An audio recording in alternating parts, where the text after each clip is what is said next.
Nagsagawa naman ng inspeksyon sina Department of Transportation Secretary Jaime Bautista at iba pang matataas na opisyal sa itinatayong North-South Commuter Railways Project sa Bulacan.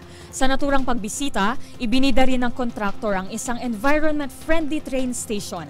Ang mga detalye tutukan sa balita ni Val Gonzalez. Ipinasilip sa mga miyembro ng media ngayong umaga ang ilang mga istasyon ng itinatayong NCSR Project o ang North-South Commuter Railways Project ng Department of Transportation. Pinangunahan ni DOTR Secretary Jaime Bautista, Undersecretary for Rails Jeremy Regino at iba pang opisyal ang inspeksyon sa Balagtas Station sa Balagtas sa lalawigan ng Bulacan.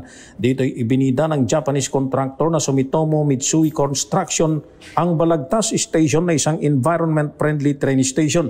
Bukod sa ito ay earthquake resistance. Ang bubugad nito ay mayroong self-cleaning capability. Ayon sa Sumitomo Contractor, ginamit dito ang Japan Roofing Technology na kung tawagin ay Tensil. Kahit 40 taon daw ay maring tumagal ng walang gagawing maintenansa.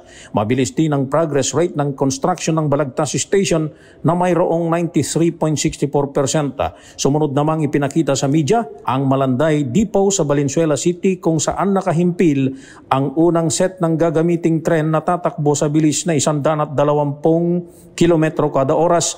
Sa pagtaya ng DOTR, pagsapit ng huling quarter ng 2027 ay tatakbo na ang partial operation ng bahagi ng NSCR project na magmumula sa Clark Station patungo ng West Valenzuela Station sa National Capital Region. Mula sa lalawigan ng Bulacan, ito si Val Gonzalez, una sa Pilipinas, una sa Pilipino.